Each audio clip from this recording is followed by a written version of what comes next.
Hello everyone, and welcome back to the Crime Whisper. Today, we're diving into Toronto crime stories, uncovering the secrets, scandals, and chilling cases that shaped the city's darker side. Toronto, Canada's largest city, is often painted as a multicultural beacon of safety, diversity, and progress. Tourists remember the CN Tower, the waterfront skyline, or the bustle of Yonge Street, but beneath the polished glass towers and vibrant neighborhoods lies another.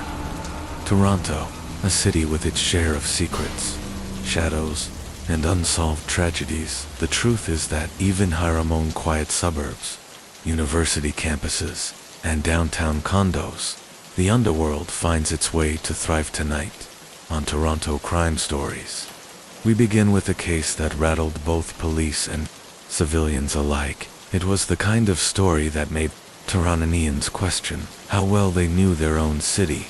The body in the Don Valley. It was early morning in the spring of 2012 when a jogger decided to take a different path along the Don Valley trails.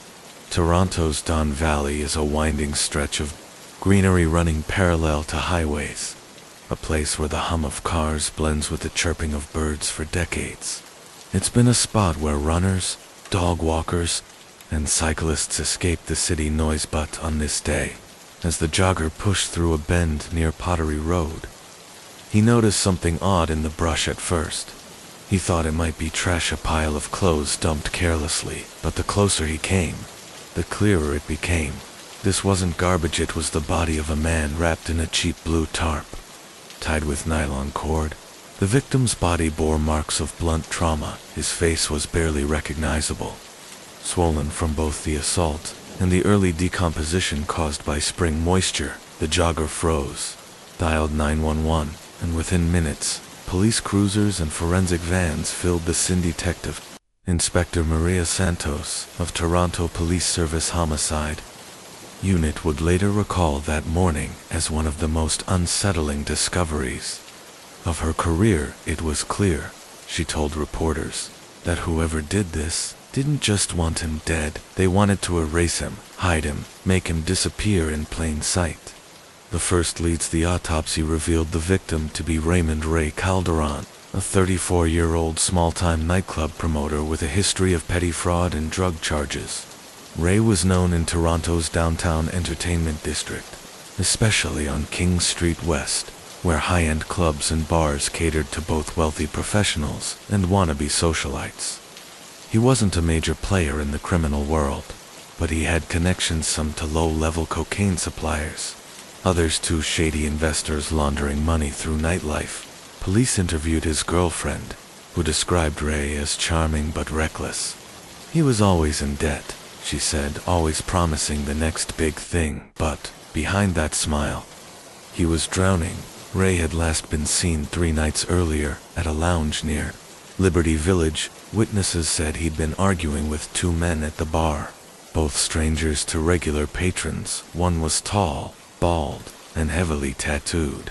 The other was slimmer, wearing a sharp suit and speaking with what sounded like an Eastern European accent. Security footage captured the confrontation, but not the aftermath. The discovery of his body in the Don Valley shifted the case from a missing persons file to a full-blown homicide. But the question remained, why would anyone kill Ray Calderon in such a brutal way? Toronto is often described as a safe city, but anyone who has worked in law enforcement knows it has its share of organized crime groups, from biker gangs like the Hells Angels, to mafia-linked families with roots in Italy, to newer Eastern European and Asian syndicates.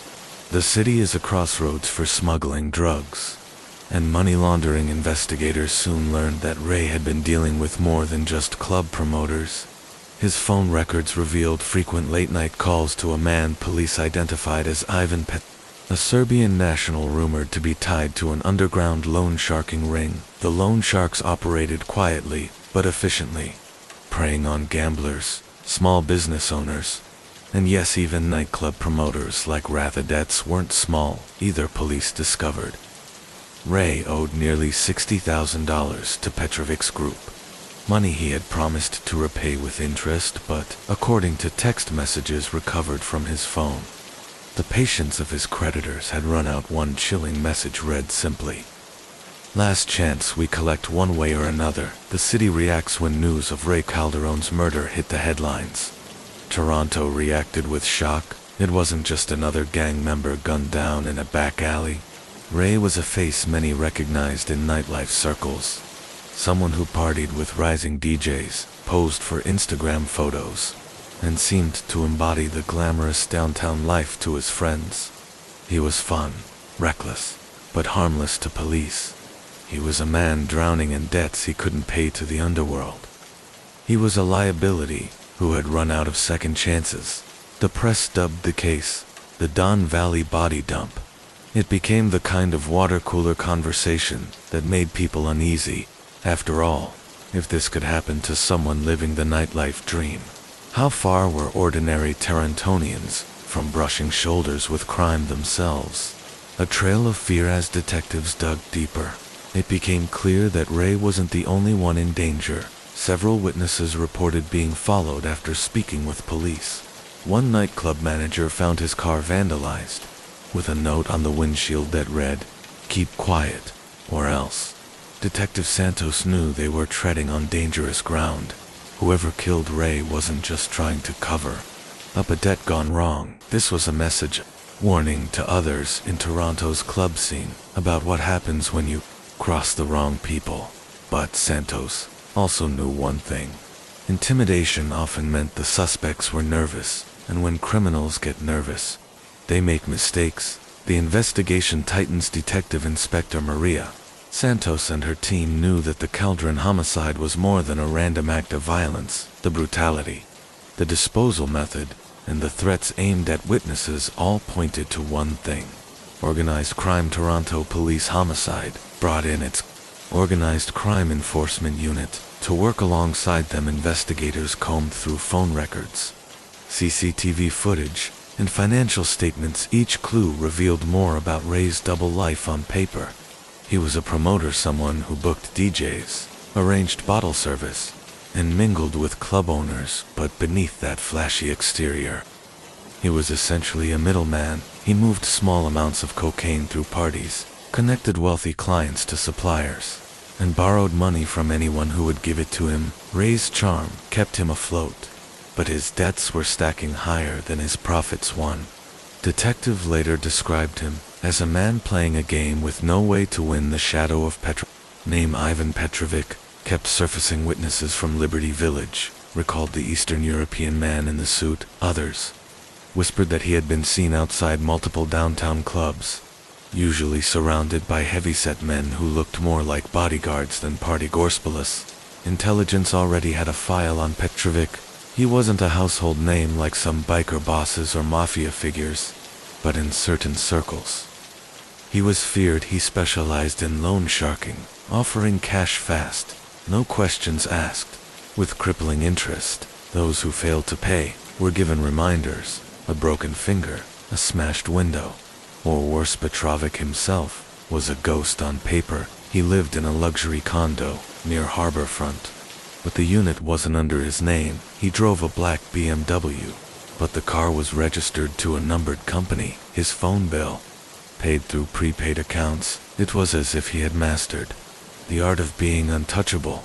But the debt trail from Ray Calderon was real. Detectives obtained bank records showing Ray had withdrawn thousands in cash in the months before his death. Money likely funneled straight into Petrovic's operation. Yet, even with the payments, Ray was still tens of thousands behind. The second body just when investigators thought the case couldn't escalate further. Toronto was rocked again. 6 weeks after Ray's body was found, a cyclist riding near Tommy Thompson Park stumbled upon another grisly discovery. This time, it was a young man, dumped in the reeds by Lake Ontario like Ray. He was wrapped in a tarp like Ray. His body showed signs of severe blunt force trauma. Fingerprints identified him as Marko, a Serbian-Canadian mechanic with no criminal record, but police quickly discovered he was more than just a grease monkey. Marko was Petrovic's driver. The connection was undeniable to Bodis. Two men linked to the same shadowy figure. Detectives now suspected they weren't just looking at an isolated debt collection gone wrong. They were staring at the early stages of a turf war, or worse, a power struggle inside Petrovic's organization. Fear in the city. By the summer of 2012, whispers of gangland violence crept into Toronto's nightlife. Club owners were suddenly wary of who they let in.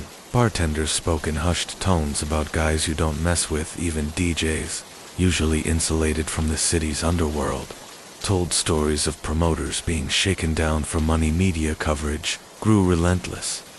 Headlines screamed about the Don Valley dumping ground and Toronto's hidden crime families. Talk radio callers debated whether Toronto was becoming like Chicago or New York in the 1980s, for a city proud of its safety. The fear was tangible, but behind the scenes, police pressure was mounting. Cracking the circle, detectives finally caught their break in September. A nightclub security guard, who had been hesitant to speak before, came forward. He claimed that on the night of Ray's disappearance, he saw him leaving the club, not with two men, but with three. One of them, the guard insisted, was a familiar face. Niko Vukovic, a mid-level enforcer known to police as one of Petrovic's muscle. With this new testimony, police tracked Niko's movements. Cell phone tower data placed his phone near the Don Valley on the night Ray disappeared. Days later, it pinged near Tommy Thompson Park, the same location where Marco's body would later be found. Detective Santos called it the smoking gun they needed. Still, proving murder was another matter. Toronto's underworld thrived on silence. Witnesses were terrified. Evidence was circumstantial, but Santos and her team pushed forward pressure from above. By late fall, the case had grown. Political city leaders, worried about Toronto's international reputation, wanted answers. The homicide unit was under immense pressure to bring charges, or at least make arrests that would calm the public behind closed doors. Detectives debated strategy. Should they go after Niko, hoping he would flip on Petr, or should they take the risky path and aim directly at Ivan himself? The decision became clearer when an informant inside the Serbian community tipped police off. Petrovic was preparing to leave Canada. He was planning to fly out of Pearson International Airport within weeks. Destination unknown. If they didn't move fast, they risked losing their prime suspect forever. The sting in November 2012. After months of surveillance, Toronto police launched Project Valley, a joint operation between homicide and organized crime units. Undercover officers monitored Petrovic's movements. Wiretaps captured fragments of conversations in Serbian, many revolving around debts and collections. One call in particular caught detectives' attention. Petrovic angrily demanding that someone finish the job before the cops close in. It was enough to act in a chilly Thursday evening. Tactical teams moved in. Petrovic was arrested outside a downtown steakhouse. Surrounded by his associates, Niko Vukovic was picked up the same night at his girlfriend's apartment. Several others were detained across the city. For Toronto, it was one of the most dramatic takedowns in years. The image of Petrovic in handcuffs, escorted by heavily armed officers, made front-page news. But Santos knew the hard part was just beginning. Arrests were one thing. Convictions, especially against men like Petrovic, were another. The trial looms as prosecutors prepared charges. 2 counts of first-degree murder, conspiracy, and participation in a criminal organization. The defense teams went into overdrive. Lawyers argued that the evidence was flimsy, based on circumstantial links and unreliable witnesses. Rumors circulated that more bodies could surface, tied to debts, betrayals, and power struggles within Petrovic's empire. Detectives braced for the possibility that Ray and Marco were just the beginning. Toronto was holding its breath. The trial would decide not only the fate of Ivan Petrovic, but also reveal just how deep organized crime had embedded itself in the city's glittering nightlife. And, as Detective Santos put it, this wasn't just about one dead promoter. It was about who really controlled Toronto after dark. The courtroom spotlight. By the spring of 2013, the case of the Don Valley body dump had become Toronto's most anticipated trial in years. News vans lined up outside the downtown courthouse, reporters jostling for sound bites, and the public packed into the gallery. At the center of it all sat Ivan Petrovic, sharply dressed even in custody, his calm demeanor unnerving to many beside him. His enforcer, Niko Vukovic, broad-shouldered and stone-faced, seemed almost resigned to charges, 2 counts of first-degree murder, one for Raymond Calderon and one for Marko Jovanovic. Added to that were conspiracy and participation in a criminal organization. The prosecution painted Petrovic as the mastermind of a violent loan-sharking ring, a man who used fear and brutality to keep his empire afloat. They argued that Ray was killed because he couldn't pay, and Marko was silenced because he knew too much. But the defense fired back. Their narrative was simple. There was no hard evidence, no murder weapon, no direct eyewitness, no DNA tying Petrovic to either crime scene. They argued that Toronto police, desperate for a win, had rushed to judgment witnesses under fire. The prosecution's case hinged on witnesses, people from Toronto's nightlife who had seen Ray with Petrovic's men the night he disappeared, but getting them to testify was another battle. One by one, club managers, bartenders, and security staff took the stand. Their voices shook as they described threats, intimidation, and the shadow Petrovic's crew cast over the city's entertainment district. But the defense shredded them on cross-examination. They highlighted inconsistencies in their statements, questioned their credibility, and implied that some had criminal connections of their own. The most damaging moment came when a bartender admitted under oath that he had been drinking heavily the night he claimed to see Petrovic. The defense seized on it, suggesting the entire case was built on drunken gossip for the prosecution. It was a near disaster. The turncoat just when it seemed the trial might collapse. The Crown unveiled its trump card, a cooperating witness from inside Petrovic's circle. To the shock of the courtroom, it was none other than Niko Vukovic, a deal brokered behind the scenes. Niko agreed to testify against his former boss in exchange for reduced charges. His testimony sent shockwaves through the gallery. Niko described in chilling detail how Ray had been lured out of the club, beaten in a Scarborough warehouse, and then dumped in the Don Valley. He claimed Petrovic personally ordered the killing, saying Ray had to be made an example. When asked about Marko, Niko's voice faltered. He admitted that Marko had grown uneasy after Ray's death, threatening to go to the police. Petrovic allegedly told his men that Marko was a loose thread that needed cutting within days. Marko was dead. The backlash. Niko's testimony electrified the trial, but it came at a cost. His cooperation made him a marked man during recess. Courtroom security intercepted threats scrawled on slips of paper. Dead man walking. Even Petrovic, who had remained calm throughout the proceedings, finally broke his composure as Niko pointed at him in court, describing orders given.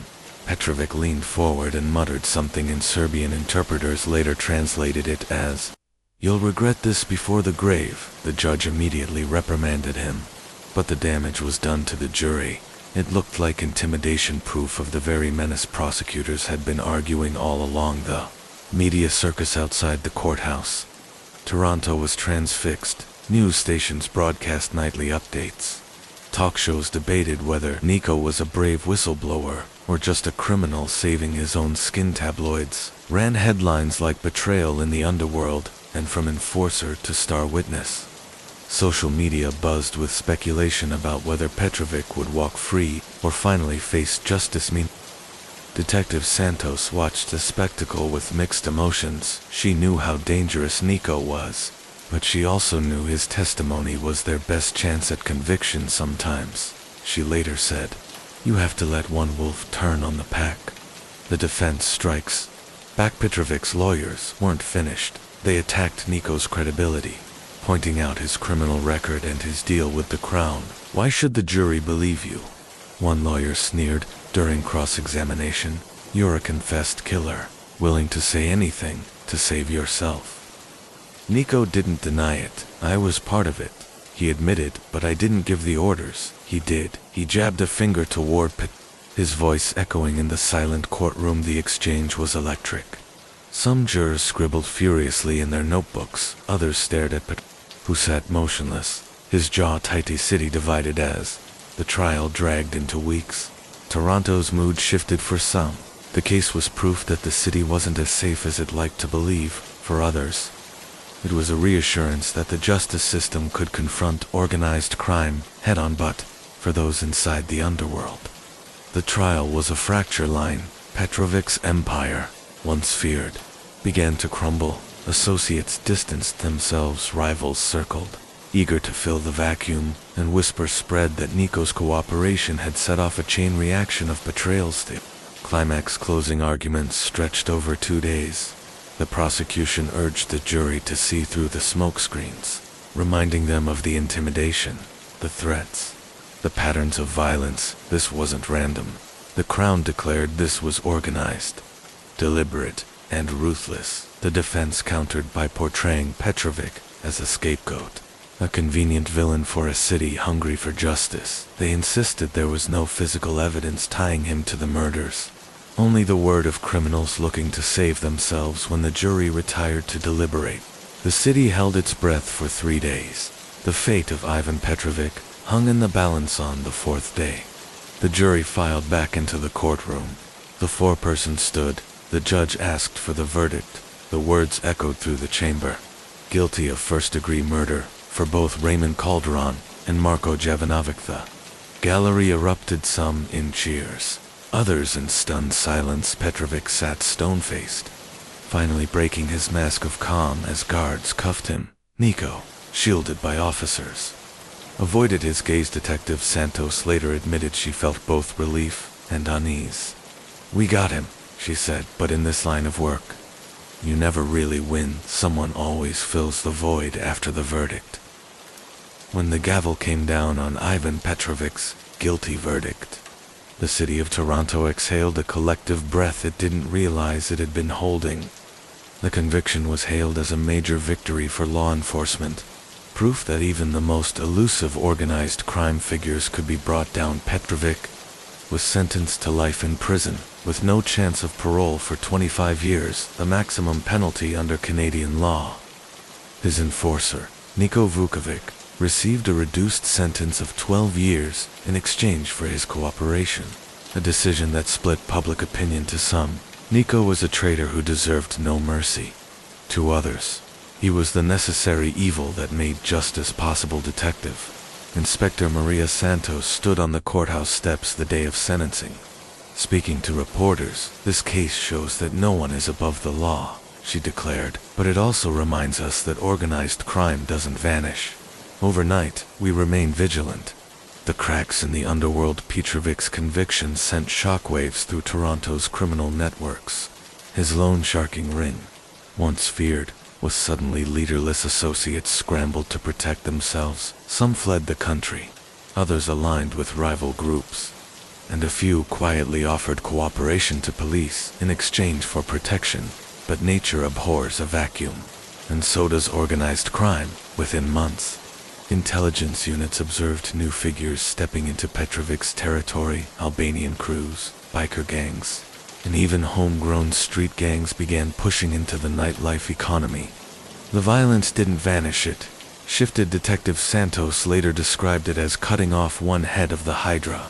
Petrovich was gone, but others were always waiting to rise. Life behind bars from inside his maximum security cell. Ivan Petrovich never stopped asserting his innocence. He filed appeals, all of which were denied. Prison sources claimed he maintained influence even behind bars, directing money through proxies and keeping a loyal circle of followers for years. Rumors circulated that Petrovich had hidden assets across Europe, and the Caribbean law enforcement agencies tried to trace them, but found little concrete evidence. It became part of the myth surrounding him, even locked away. Ivan Petrovich was never fully powerless. Niko, meanwhile, entered a federal penitentiary under protective custody. He was marked forever as a rat, and his life behind bars was precarious. Guards intercepted threats, and he was moved multiple times to prevent retaliation. His choice to testify may have shortened his sentence, but it ensured he would never know peace again. The families left behind, mid all the courtroom drama and underworld intrigue. The voices of the victims sometimes faded into the background, but for the families of Raymond Calderon and Marko Yavanovic, the pain was permanent. Trey's girlfriend, who had testified during the trial, spoke at the sentencing through tears. She described a man who was flawed, yes, but not deserving of such a brutal end. Ray wasn't perfect, she said, but he was loved. He had dreams, and someone decided those dreams didn't matter. Marko's parents, Serbian immigrants who had come to Toronto seeking a better life, sat quietly in court throughout the proceedings when the verdict was read. His mother whispered only one word in Serbian, Pravda justice, but justice, as many families of victims know, is never complete. It does not erase loss. It does not bring back the dead. It only closes one chapter, the legacy of fear. In the months following Petrovic's conviction, Toronto's nightlife began to recover, but the memory of those murders lingered. Club owners became more cautious about who they partnered with. Some establishments quietly tightened security or cut ties with promoters altogether for ordinary The case served as a chilling reminder that they're seemingly safe. Modern city had darker currents running beneath it, shattered the illusion that organized crime was something distant, something reserved for other cities. It was here, woven into the fabric of daily life, hiding in plain sight. The Don Valley, once just another jogging trail, became synonymous with grim headlines for a long time. People spoke of it in lowered voices, as if acknowledging that the shadows could still reach them. Detective Santos's reflection years later, when asked about the case. Detective Inspector Maria Santos described it as a defining moment in her career, not because it was her most dramatic arrest, but because it revealed the fragility of the city she loved. Toronto likes to think of itself as safe, and for the most part, it is, she said, but this case showed me that crime is adaptable. It's not always the loud shootouts or car chases. Sometimes it's the quiet deals in nightclubs, the deaths no one talks about, the disappearances that don't make sense. That's the Toronto crime story, hidden, but always there. Her words captured the essence of the case.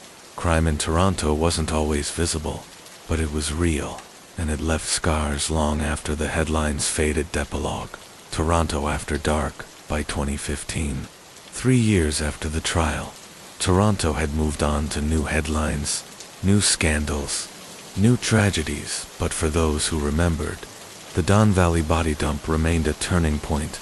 It forced the city to confront uncomfortable truths, that its nightlife economy was vulnerable, that organized crime was adaptable, and that the line between glamour and danger was thinner than most people wanted to admit. Even today, the story surfaces whenever Toronto faces questions about crime and safety.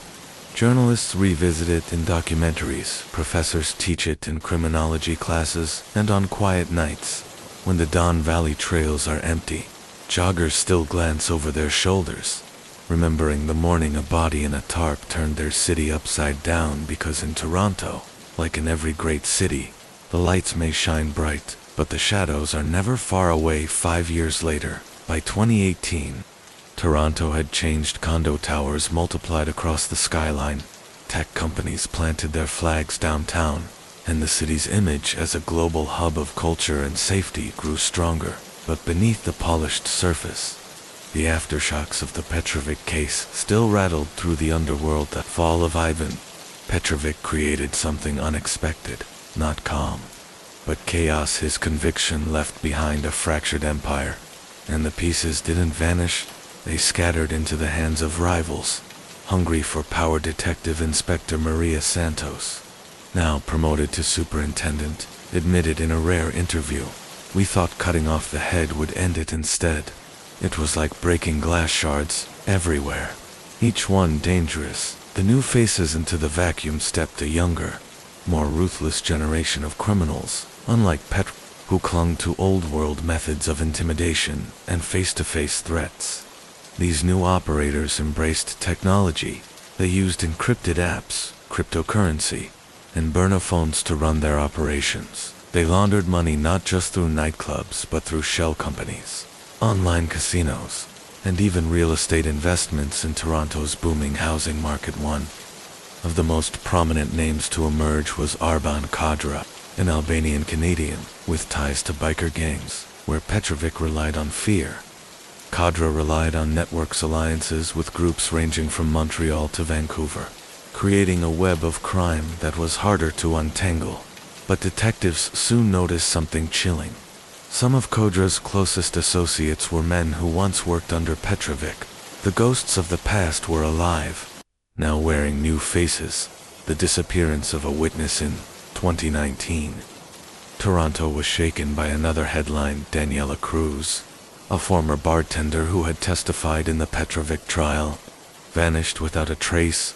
Her disappearance reopened old wounds. Detectives feared it was payback. Years in the making, media outlets speculated that remnants of Petrovic's network were still active, still hunting those who had spoken out despite extensive searches. Daniela was never found. Her case remains unsolved. A haunting reminder that justice in organized crime cases often comes with lifelong risks. Niko's fate, meanwhile, in prison. Niko Vukovic was living his own nightmare. His reduced sentence didn't buy him peace. Other inmates viewed him as a traitor, and he was attacked more than once despite protective custody. In 2020, news broke that Niko had been found dead in his cell. Officially, it was ruled a suicide. Unofficially, few believed it. Rumors swirled that his death was orchestrated, a final act of vengeance for betraying Petrovic. For Detective Santos, Niko's end was both expected and tragic. He made his choice, she said, but in this world, choices have long tails. You don't escape them. Petrovic's myth. Even behind bars, Ivan Petrovic's legend continued to grow younger. Criminals spoke of him with a mix of fear and admiration. Some claimed he still controlled assets overseas. Others swore he had left behind coded instructions for loyalists to follow. His name became a ghost story in Toronto's underworld, a warning that betrayal would be remembered, that debts never truly vanished. And for many in the Serbian community, his story was a source of quiet shame, a reminder of how one man's greed and brutality had cast a shadow over their reputation. A city still haunted by the early 2020s, Toronto faced new challenges: rising gun violence, turf wars between street gangs, and the growing reach of international cartels. Yet the echoes of the Petrovic case lingered. Detectives still drew lines back to his operation, connecting dots between his old lieutenants and newer crimes. The Don Valley trails, once infamous, became a kind of urban legend. Runners and cyclists whispered about the body dump case, and every time police tape went up in that area, the old headlines resurfaced for many. The case symbolized a hard truth. Their city was not immune to the darkness that plagued larger metropolises. It could happen here, and it had. Detective Santos' closing words. Now, nearing retirement, Superintendent Santos reflected on the legacy of the case in an interview for a documentary. Her words carried the weight of years spent chasing shadows. People think crime ends with a conviction. It doesn't. Crime is like water. It seeps, it flows, it finds new cracks. Petrovic is gone, but the world he created is still here. Every time I walk through the city at night, I see the lights, the music, the laughter, and I wonder what deals are happening in the back rooms. Who owes money they can't pay? Who's next to vanish into the shadows? Her reflection wasn't cynical, was realistic. Toronto had won a battle, but the war against organized crime was endless. Sepalogged. More than a decade after the first jogger found a body in the Don Valley, Toronto Crime Stories remains a cautionary tale. It's a story about how a city's nightlife became entangled with greed and violence, about how one man's debts led to a chain of deaths, about how justice, though achieved, left scars that never fully healed. And it's a reminder that in Toronto, just like in New York, Chicago, or Los Angeles, the line between the glittering surface and the shadows beneath is paper thin. As one reporter summed it up, Toronto may be safe by 2022. Toronto's underworld looked nothing like the one Ivan Petrovic once ruled. Gone were the smoky backroom poker games and cash-only strip clubs that doubled as laundering hubs instead. Crime migrated online. Cyber fraud, cryptocurrency scams, and darknet drug markets replaced the old-school rackets. Young operators barely out of high school ran digital schemes that pulled in millions, all while hiding behind anonymous screens. But even as the methods evolved, the roots were familiar: intimidation, fear, and greed. Detectives who once hunted men like Petrovic now found themselves chasing usernames and IP addresses. "It's the same monster, in a new mask," said Detective Aaron McAllister, a cybercrime specialist. "But the violence hasn't disappeared, it just follows the money." Murder in Liberty Village in August 2022. Toronto was shocked when a 28-year-old tech entrepreneur named Adam Singh was found dead in his Liberty Village condo. At first glance, it seemed like a drug overdose, but forensic testing revealed traces of a rare synthetic poison, something not commonly found in Canada. Investigators soon uncovered Singh's secret, though publicly a rising app developer. He had ties to darknet marketplaces. He was allegedly laundering money for a crime group connected to Arbon Kadro, the same man who stepped into Petrovic's void. The murder was more than personal, it was a message. Someone had decided Singh was no longer useful old ghosts. New crimes. What startled investigators most wasn't Singh's double life, but the digital breadcrumbs that tied his murder back to older crimes. Chats recovered from his laptop referenced the Valley case, a chilling nod to the original Don Valley body found years earlier. Detectives believed Singh's killers invoked the name deliberately, a way to remind anyone watching that Toronto's criminal history still bled into its present. For Santos, now fully retired but occasionally consulting, it felt like déjà vu. "We spent years trying to close that chapter, but criminals love legends. They recycle them.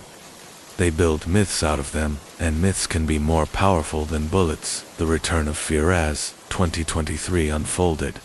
Whispers spread that Petrovic's old crew, or at least their sons and nephews, were resurfacing. A new gang calling themselves the Valley Boys began tagging graffiti across Toronto, from Scarborough to Etobicoke.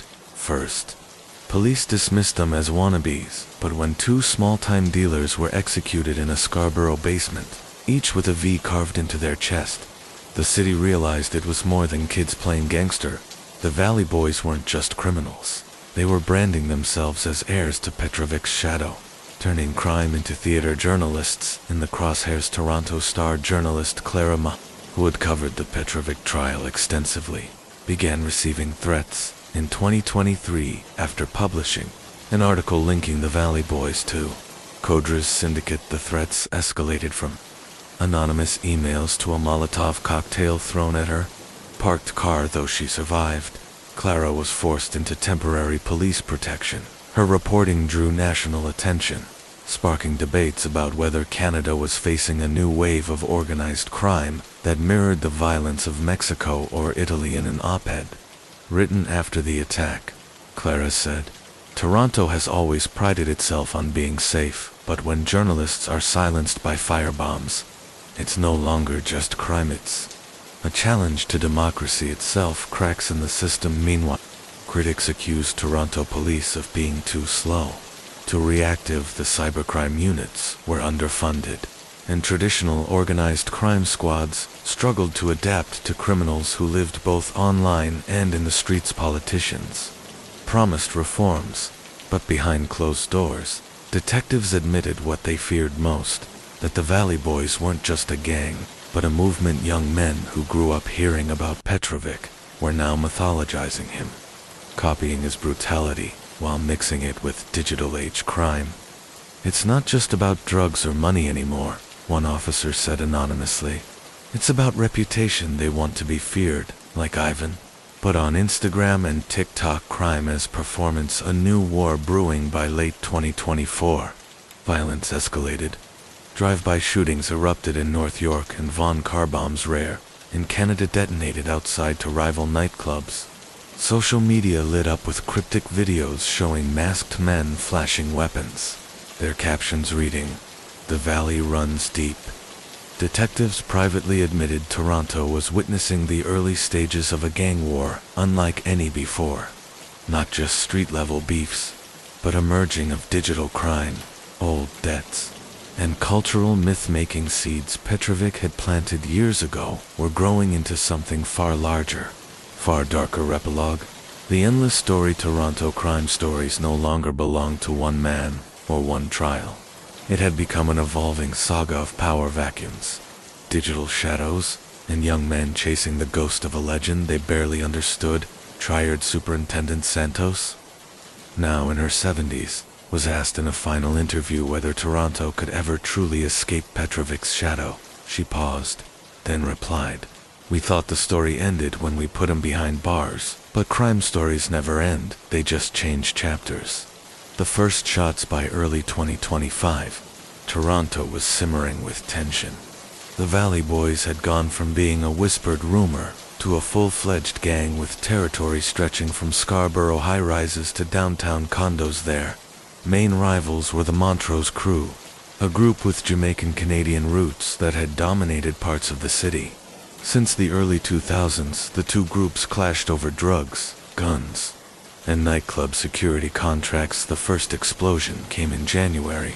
A drive-by shooting outside a nightclub on King Street West. 4 men were hit. 2 fatally witnesses described chaos, screams, broken glass, and blood staining the snow. Police sources later revealed it wasn't random. The Valley Boys were making their opening move, social media warfare unlike the Petrovic days. This war wasn't fought in silence. The Valley Boys and Montrose Crew both used social media to taunt each other. Instagram stories showed masked men flashing cash and weapons, with captions like, "Montrose can't hide forever." Within hours, rivals clapped back with videos filmed in luxury cars, threatening retaliation. Monitoring the posts grew increasingly alarmed. "It's like watching a reality show where the season finale is a murder," said Detective McAllister. "They want to be seen. Fear doesn't work in the dark anymore. It works when everyone can watch it unfold." The Kensington Market shooting. On a warm spring evening, gunfire erupted in Kensington Market, one of Toronto's most vibrant neighborhoods. Tourists fled as 2 men exchanged over 20 rounds of fire in a crowded alleyway. The aftermath was devastating. 3 bystanders injured, including a young child. Both shooters were dead at the scene, one linked to Montrose, the other to the Valley Boys. The attack marked a turning point, no longer confined to hidden corners of the city. The gang war was spilling into public spaces, threatening ordinary Torontonians. Headlines screamed, "Toronto's bloody summer begins." A city on edge. Police presence surged. Checkpoints appeared on major roads. Nightclubs faced sudden raids. Yet violence persisted. Carjackings, firebombings, and targeted home invasions dominated the nightly news. City officials held press conferences, assuring the public that Toronto was safe, but people weren't convinced. Drivers refused to pick up fares in certain neighborhoods. Parents warned their kids not to hang around late downtown. The city's sense of invulnerability was cracking. The assassination attempt in May. Intelligence suggested that Arban Kadra, the Albanian kingpin who had risen after Pet, was becoming a direct target. Despite his power, his grip was slipping. Too many enemies, too many ambitious lieutenants. One night, as Kadre left a restaurant in Etobicoke, a stolen SUV rammed his convoy. Gunmen opened fire with automatic weapons. Kadra's driver was killed instantly, but Kadre himself survived. Badly injured. The assassination attempt stunned the underworld. If Kadre fell, the fragile balance holding rival gangs apart could collapse entirely. The hidden players behind the chaos. Investigators suspected a more complex reality. Intelligence hinted that international cartels from Mexico, Eastern Europe, and Asia were quietly pulling strings, supplying guns and drugs to both sides. Toronto isn't just fighting local gangs, one officer admitted. It's plugged into a global web. Petrovic was the old guard, now it's multinational crime. And our city is just one battlefield. Rumors also swirled that certain corrupt businessmen and even public officials were laundering money for both gangs. keeping the war alive for profit civilian voices amid the bloodshed. Ordinary Torontonians began speaking out. Community groups in Scarborough and Regent Park organized vigils for the victims' mothers, marched with signs reading, "Stop killing our kids." Local journalist, Clara Ma, still under police protection after the firebomb attack, gave a chilling interview. "We're witnessing a cycle. Petrovic's shadow created the Valley Boys. Now the Valley Boys are creating something even darker if this city doesn't confront it. The next generation will only know Toronto as a place where bullets decide power." A tense summer as summer 2025 approached. Toronto braced for more violence. Intelligence units warned of an escalation event, something bigger than random shootings. Detectives believed both sides were planning spectacular attacks to tip the scales. Mass shootings at rival clubs, assassinations in broad daylight, even the use of explosives in crowded districts. The city was waiting, tense and anxious, knowing the war was entering its deadliest phase yet, the spark by midsummer 2025. Toronto was holding its breath. Police intelligence warned of a massive confrontation, but no one knew when or where it would strike. Every shooting, every car bomb, every stabbing felt like a countdown to something bigger.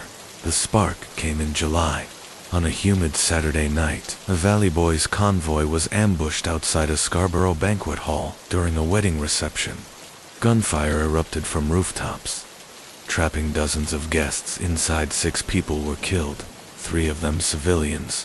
The brutality shocked even hardened detectives. It wasn't just a gang hit, it was a declaration of war retaliation. The Valley Boys moved quickly. 2 nights later, a Montrose-owned nightclub in North York went up in flames. Witnesses said masked men chained the doors shut before throwing Molotov cocktails inside. 4 people died, including a well-known DJ. The symbolism was clear. The Valley Boys weren't just killing rivals, they were sending a message that no one, not even innocent bystanders, was safe. Toronto newspapers screamed the headline, "City under siege, the collapse of Kadra." Meanwhile, Arben Kadra, still recovering from his assassination attempt, was losing control of his empire. Loyalists began defecting, some to the Valley Boys, others to Montrose. Then came the betrayal. A leaked audio file posted anonymously online captured Kadra discussing payments to corrupt officials within hours. Police raided several of his properties though. Kadra wasn't arrested. His reputation was ruined for years. Kadra had been seen as untouchable. Now he was bleeding power, and the sharks were circling the CN Tower. Message: Toronto's skyline became part of the war. One night in August, blue floodlights illuminating the CN Tower suddenly went dark. Minutes later, the lights flickered back on, this time glowing. Read on social media. The Valley Boys posted a video claiming responsibility. Their caption read, "We run the 6IX. Even the tower bleeds." The stunt terrified the public, though no physical harm was done. The psychological impact was enormous. If gangs could hijack the city's most iconic landmark, what else were they capable of? Police cracked down. The city could no longer afford half measures under pressure from Ottawa. Toronto police launched Project Dominion, the largest anti-gang operation in Canadian history. Hundreds of officers carried out synchronized raids across the GTA. Warehouses, stash houses, and luxury condos were hit simultaneously. Dozens of firearms were seized, along with millions in cash and drugs. But the crackdown came at a cost. Many Valley Boys slipped through the cracks, warned ahead of time by leaks inside law enforcement. Trust in the system eroded further. The betrayal within the climax of the war came not from the streets, but from betrayal within the Valley Boys themselves. Discovered that their leader, known only as Ghost, was betrayed by his right-hand man. Luca. Sources said Luca had grown tired of Ghost's reckless violence, which was attracting too much heating. September, Ghost was lured to a supposed peace meeting in Mississauga instead. He was ambushed. Gunmen riddled his car with bullets, ending his reign in seconds. Luca immediately declared himself the new leader, promising a smarter, quieter Valley Boys. but insiders whispered that he'd made a deal with Montrose leaders splitting territory in exchange for ghosts. Had the bloody balance by fall 2025. The war had burned itself out, neither side truly won. Dozens of men were dead, millions of dollars lost, and Toronto scarred by violence unseen in decades, with Ghost gone and cadre fading into irrelevance. The city reached a bloody balance. The Montrose crew and Lucas Valley boys carved up Toronto like a map, dividing neighborhoods, nightclubs, and drug routes. For now, the shootings slowed, but detectives knew it was temporary peace. In the underworld never lasted long. Ordinary lives shattered while gang leaders struck deals and betrayed each other. Ordinary families buried their loved ones. Parents wept over sons killed in crossfire. Children grew up without fathers.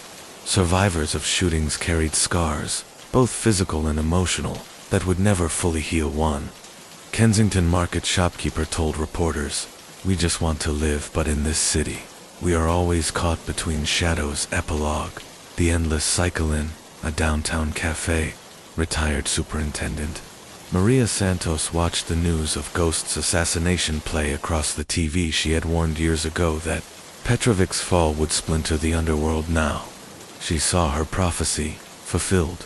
Journalist asked her if Toronto had finally escaped Petrovic's shadow. She shook her head. No, the names change, the faces change, but the story doesn't. Crime here is like the seasons, it always comes back, just dressed differently. And as Toronto glittered under the autumn night sky, its towers bright and beautiful, the streets below whispered a darker truth. The war might be over, but the crime stories were far from finished. After the war, the fall of Ghost should have been the end, with the Valley Boys fractured and urban cadre fading into irrelevance. Toronto should have breathed easier, but organized crime doesn't vanish, it mutates within months. Detectives realized the violence had only quieted on the surface. Beneath it, something bigger was brewing. The Valley Boys weren't dead under Luca's leadership. They had become leaner, more calculating, and Montrose, bloodied but intact, was rebuilding tooth. The battlefield wasn't just the streets anymore, it was the banks, the casinos, and the real estate market. The cartel connection. For years, rumors swirled that Toronto was a hub for international cartels. By late 2025, those whispers turned into evidence. In November, a container ship docked in Hamilton was found carrying over 2 tons of cocaine, hidden among shipments of bananas. Investigators traced the load back to Mexico's Sinaloa cartel and further. 2 Toronto distributors, connected to both Montrose and Lucas Valley Boys. It wasn't just drugs. Human trafficking, weapons, and counterfeit pharmaceuticals were also flowing through the city. Toronto's multicultural networks, once a source of pride, now became pipelines for global crime. One veteran detective summed it up: Petrovic ran Toronto like a kingdom, but today, it's not a kingdom, it's a province of a global empire. Political shadows. As the cartels expanded, whispers of corruption spread through Queen's Park and City Hall. Anonymous leaks suggested that developers tied to organized crime were laundering billions through Toronto's booming condo market. Some of the city's gleaming glass towers, symbols of progress, may have been built with blood money. Then came a bombshell.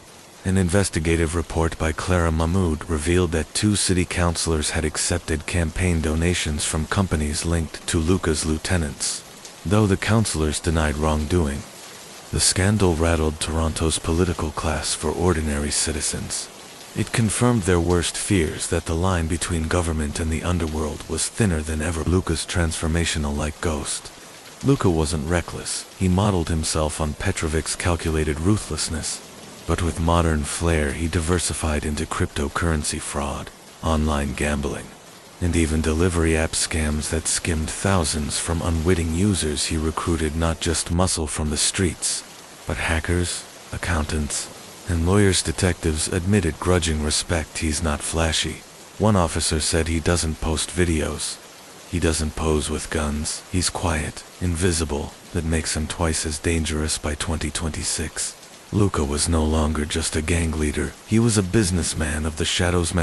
Meanwhile, stayed rooted in traditional street power. They tightened control over Toronto's night bars and security rackets. But to compete with Luca, they reached outward, forming alliances with bikers in Quebec and drug suppliers in the Caribbean. Violence didn't vanish in spring 2026. A Montrose lieutenant was executed in broad daylight outside a Scarborough strip mall. His killers left a USB stick on his chest. Inside, encrypted files showing offshore bank transfers connected to Luque, was a statement. The war had evolved from bullets to bank accounts. Ordinary toll while international cartels and local gangs traded blows in shadows. Ordinary Torontonians felt the consequences in subtle but devastating ways. Housing prices soared as laundered money poured into condos. Overdoses climbed, fueled by fentanyl mixed into cocaine. Supplies. Nightlife violence left young partygoers terrified of clubs once considered safe. One community activist in Regent Park told reporters, "It's like we're living in two Torontos, one on the surface the safe, clean city for tourists, and another underneath, where crime decides who lives, who dies, and who profits." Clara's warning despite threats. Clara Mahmood refused to stay silent in a fiery op-ed. She wrote, "Toronto crime stories are no longer tales of isolated gangs. They are blueprints for global corruption. When condos rise on laundered money, when fentanyl deaths outnumber car accidents, when politicians shake hands with shadows, we must admit the truth. Toronto is not just a victim, it is a willing host." Her words caused outrage and fear. Some praised her bravery, others warned she'd signed her own death warrants. Final reflection in one of her last public appearances. Retired Superintendent Maria Santos addressed a community forum in Scarborough. Her voice carried both fatigue and defiance. "We once thought we were fighting criminals, but crime adapts. It doesn't wear the same face twice. You cut off one head. 3 more grow." Petrovic was yesterday, Luca is today, and tomorrow. Tomorrow will be someone smarter, younger, more ruthless. The only question is, will we be ready, or will we keep pretending Toronto is untouchable? The room fell silent. Everyone knew the answer. Epilogue. A city on the edge. By late 2026, Toronto stood at a crossroads. The gang war of 2025 had faded, but what replaced it was even more dangerous. A fusion of global cartels, local gangs, and political corruption. Toronto was no longer just a city with crime.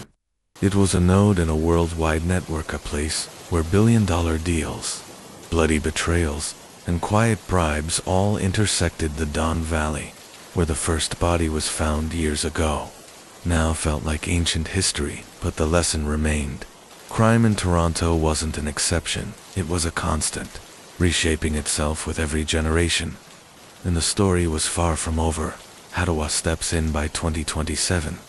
The scale of Toronto's crime problem could no longer be ignored. The international drug seizures, the condo laundering scandals, and the escalating death toll forced Ottawa to act for the first time in decades. The federal government announced the creation of Operation Northlight, a joint task force combining the RCMP, CSIS, Ontario Provincial Police, and Toronto Police Service. Its mission: dismantle organized crime in the GTA. Once and for all, the move was unprecedented. Toronto wasn't just a city in crisis. It was a test of whether Canada could protect its largest metropolis from becoming a permanent hub of global crime. The tools of war. Operation Northlight brought tools Toronto detectives had never wielded before: wiretaps authorized at the national level, bypassing local bottlenecks; financial crime units, tracing offshore accounts in Panama, Cyprus, and Dubai; cyber units capable of breaking encrypted networks; undercover agents planted deep inside nightclubs, trucking firms, and even political offices. For a moment, it felt like Canada had finally woken up to the reality that its biggest city was under siege, not from terrorists, but from its own criminals. Surly winds. The task force struck quickly in spring 2027. Coordinated raids across Mississauga, Brampton, and Scarborough netted over 120 arrests. including several lieutenants of Lucas Valley Boys and mid-level Montrose bosses. Millions in assets were frozen. Photos of stacks of seized cash, nearly $40 million, circulated online. Proof that crime didn't just bleed in the streets. It thrived in boardrooms and bank vaults. Toronto breathed a sigh of relief. Headlines declared, "Federal hammer falls on Toronto crime." But the celebration was short-lived. Luca's countermove. Luca was no fool. While his rivals were paraded in handcuffs, he stayed untouched. Detectives suspected he had been tipped off again. Proof of deep leaks within law enforcement. Instead of retreating, Luca pivoted. He shut down risky operations, moving his empire fully into the shadows of cybercrime and offshore banking. No more street corner drug deals. No flashy convoys. Luca became a ghost in the wires. One investigator described it bluntly: "We raided the street-level guys. Luca doesn't need streets anymore. He owns servers." Montrose's desperation, battered by arrests and raids, tried to fight back the old-fashioned way. Violent shootings flared in Etobicoke and Scarborough as Montrose soldiers targeted suspected informants. But every bullet only drew more federal heat. By late 2027, Montrose was crippled, its leaders either dead, jailed, or fleeing to the Caribbean. The Valley Boys didn't defeat Montrose, the government did. Luca just waited, watching his rivals collapse. Political fallout. Operation Northlight wasn't clean. The deeper investigators dug, the more corruption they uncovered. One shocking arrest came in December 2027, when a senior Ontario bureaucrat was charged with laundering bribes from Luca's shell companies through government contracts. The revelation rocked Queen's Park and triggered a wave of resignations for ordinary The scandal confirmed suspicions long whispered. Crime and politics weren't separate worlds, they were business partners. Clara's Triumph journalist, Clara Ma, who had nearly been silenced years earlier, now stood vindicated. Her reporting on condo laundering and political donations had been dismissed as paranoia. Operation Northlight proved she had been right all along. In a televised interview, Clara declared, "The real danger wasn't Petrovic, or Ghost, or even Luca. The danger was that they had helped powerful help. Until Canadians admit that corruption is part of the story, we'll keep fighting shadows while the roots grow deeper." Her words hit home for many. Clara became the voice of truth in a city drowning in Los Santos. Legacy retired Superintendent Maria Santos watched the events unfold from her modest home outside Toronto, though no longer in uniform. She became an unofficial advisor to Operation Northlight. In one strategy session, she warned, "Don't celebrate early criminals. Adapt faster than institutions. You cut off one revenue stream, they'll invent 3 more. Luca isn't done, he's just evolving." Her warning echoed through the task force halls. They had scored victories, but Santos knew the war was far from over. The calm before the storm. By early 2028, Toronto seemed quieter. Gun violence dropped. Nightclubs reopened without fear of firebombs.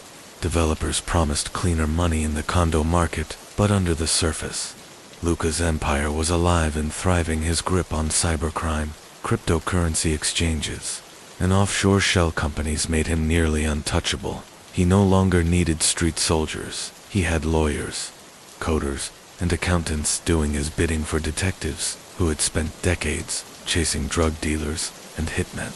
Luca represented something terrifying, a criminal who had outgrown crime itself. Epilogue. A shifting battlefield. Toronto's crime story had entered a new era. The gang wars of bullets and blood gave way to quiet wars of bank transfers and data breaches.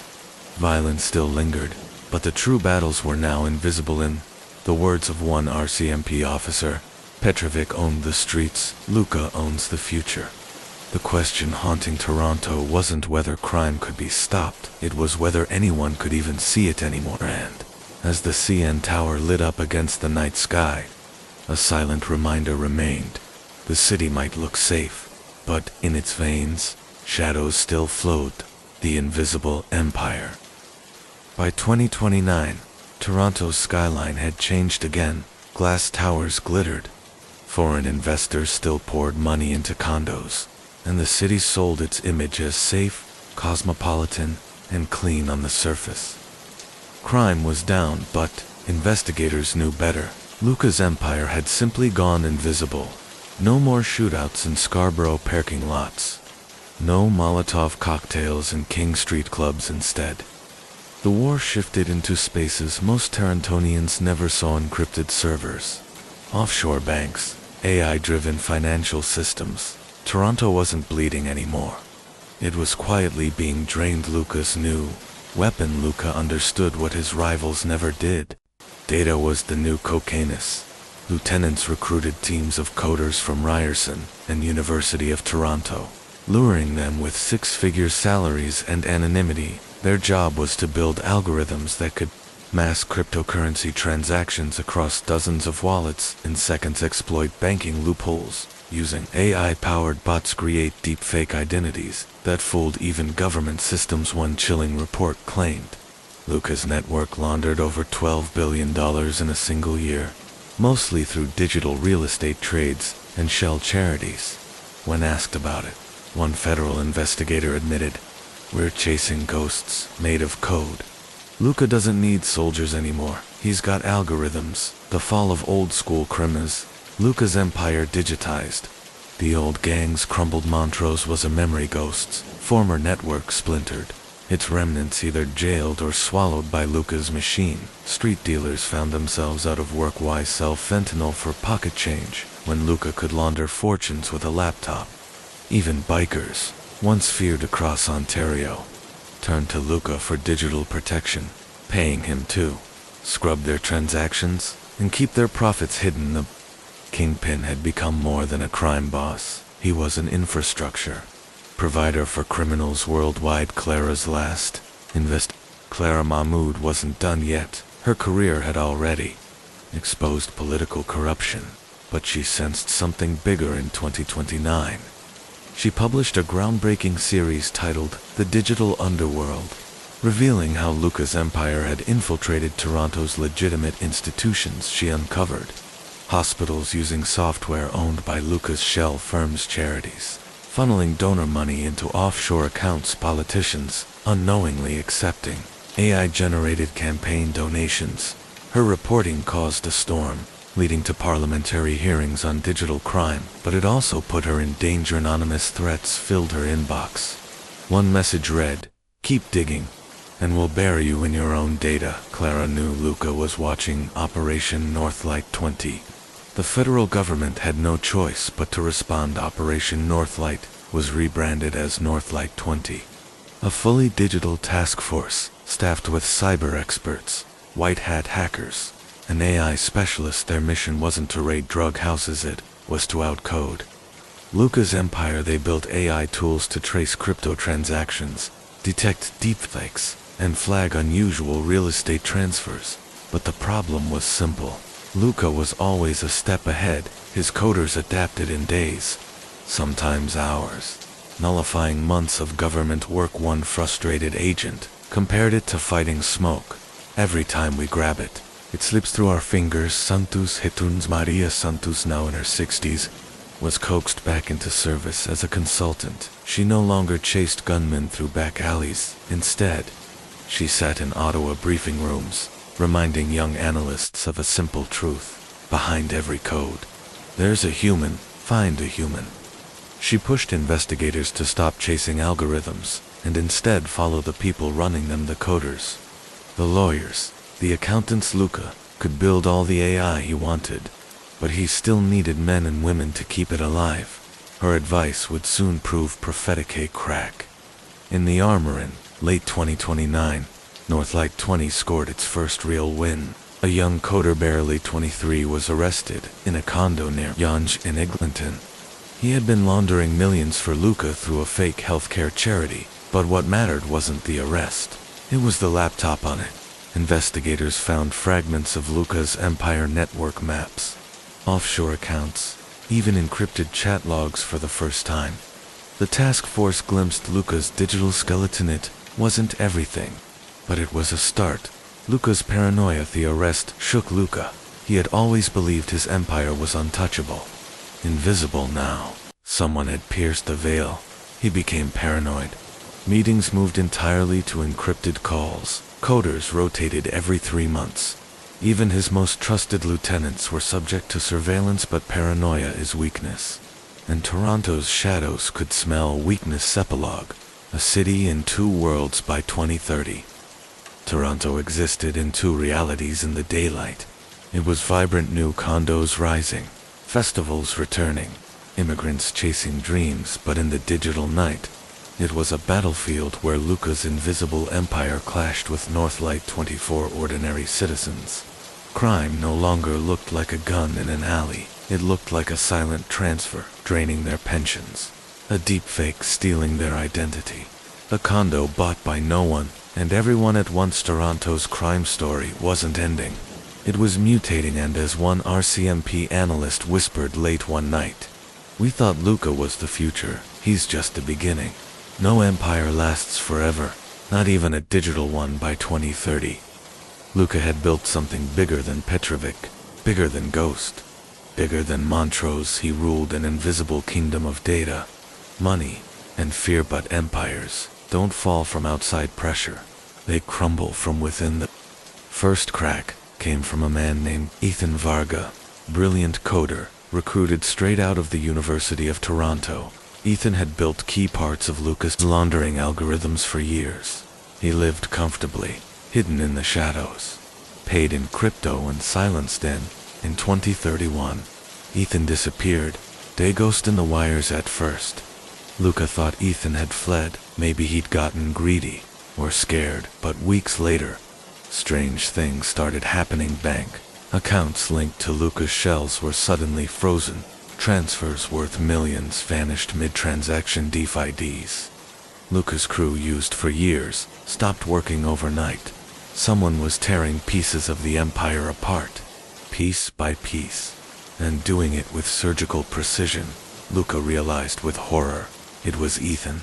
The coder hadn't run. He had switched sides. Northlight's secret weapon. Northlight 20 had been struggling for years, every step forward. Luca adapted faster, but Ethan was their breakthrough. Instead of arresting him, they flipped him under a new identity. Ethan worked as Northlight's mole. Inside Luca's network, he provided passwords, server maps, and weaknesses only an insider could know for the first time. Investigators weren't chasing shadows, they were inside the machine. Luca's rage when Luca confirmed Ethan's betrayal.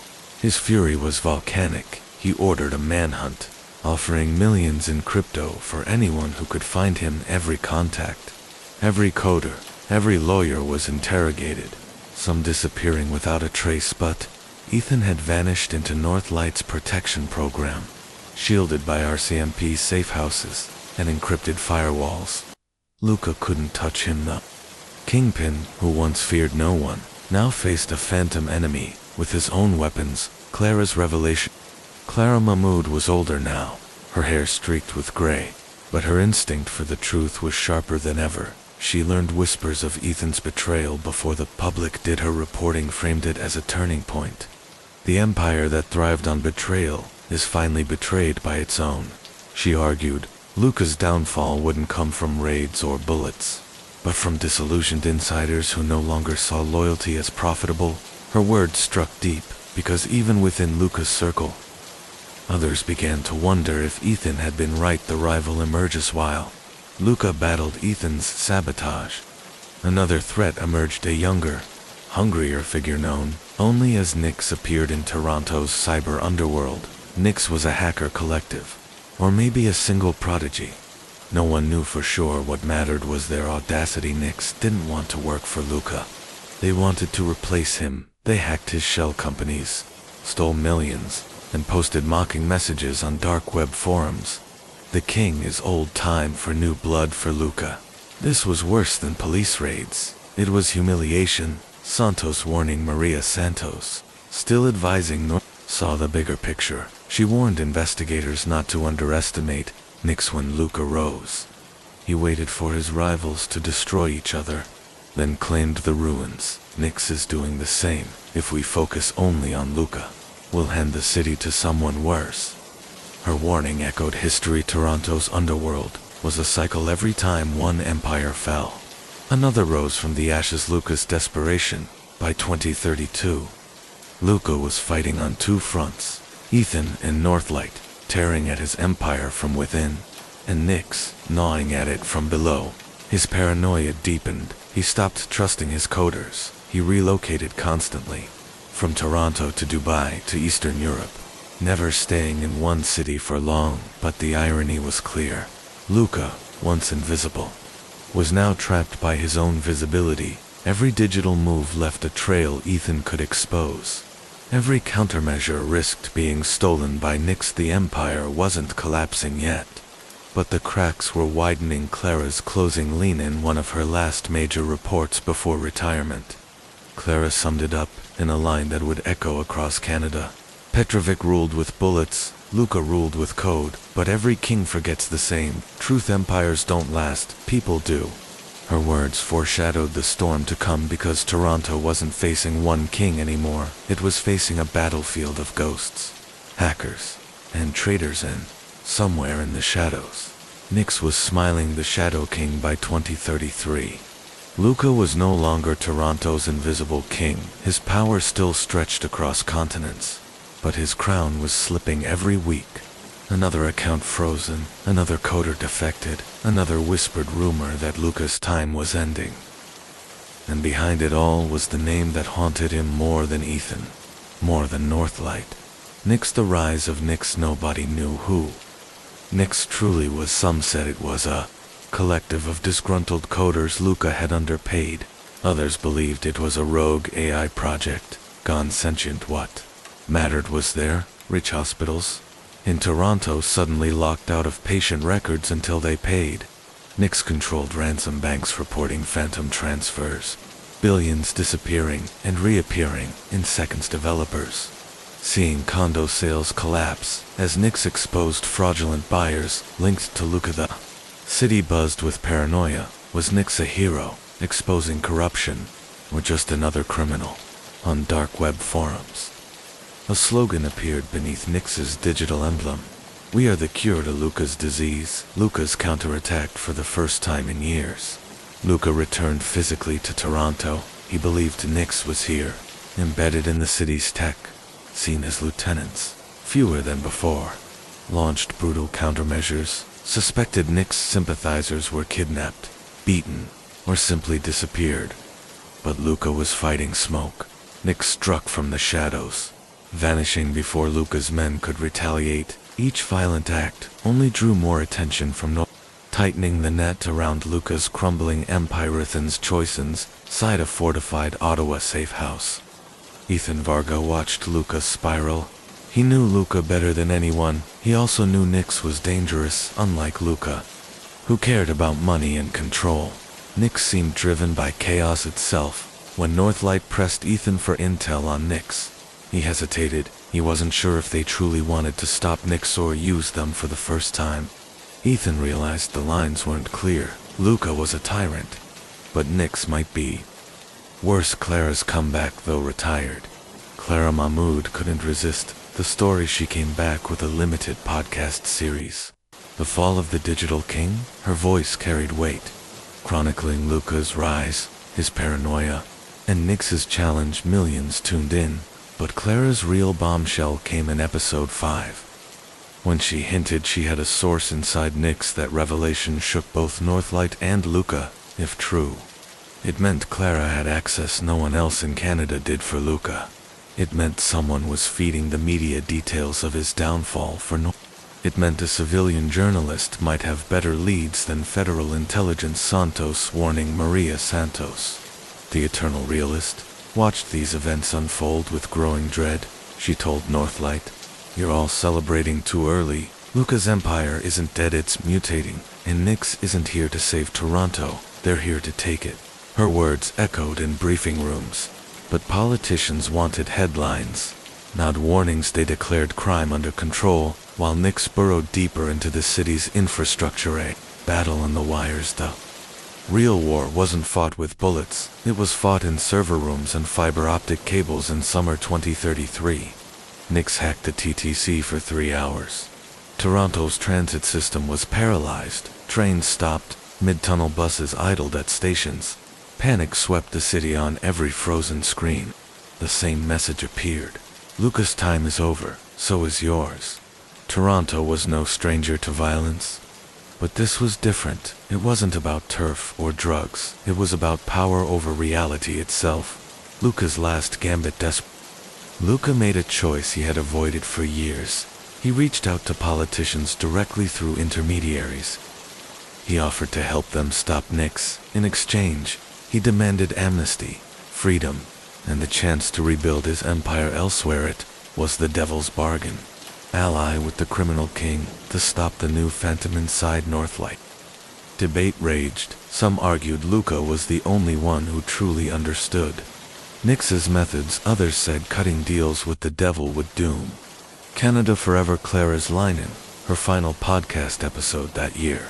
Clara said, "Toronto doesn't get to choose between good and evil anymore. It chooses between devils. The question is simple. Which devil leaves fewer scars?" Her words captured the city's mood. People no longer asked if crime would end. They asked only who would own it.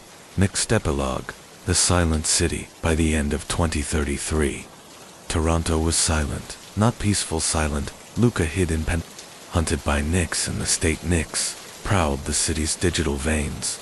Unseen but felt Northlight scrambled. Always one step behind, Clara signed off, knowing her voice might have been the last honest one in the storm. And as the CN tower flickered one night, lights shutting off and on in Erie, Sequence citizens whispered that it wasn't a glitch, it was Nix. Leaving a mark. Toronto was no longer just a city of crime. It was a city owned by shadows. Luca's desperation. By early 2034, Luca was a king without a throne. His empire was fractured, his allies gone, and his enemies multiplying. Nix had turned his once loyal coders into defectors, his rivals into opportunists. But Luca wasn't finished. For all his paranoia and rage, he still had one weapon left, himself. If Nix wanted war, Luca would bring it to them. The last deal. Luca reached out to Northlight through encrypted channels. His message was blunt. You can't stop Nix without me. You want your city back.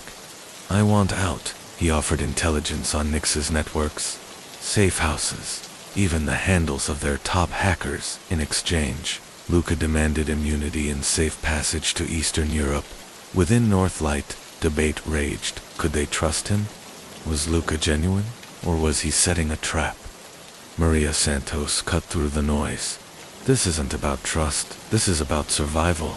Nix doesn't want money, they want control. Luca may be the devil, but he's a devil we understand. Ethan's dilemma for Ethan. Luca's betrayal was personal. He had risked everything to bring down his former boss. Now, watching Northlight consider cutting a deal with him felt like betrayal all over again, and warned them, Luca doesn't save cities, he consumes them if you let him walk. Toronto will bleed forever, but in the end, politics won. Luca's offer was too tempting. The trap. The plan was set. A sting operation in an abandoned tech hub near Liberty Village. Luca would feed Nix's location, and Northlight would move in on the night of the operation. Vans lined the streets, antennas buzzing, servers humming. Luca sat inside one of them, flanked by grim-faced officers. He looked older, but his eyes still burned with arrogance. They think they're ghosts, he muttered. I built the shadows, they belong to me.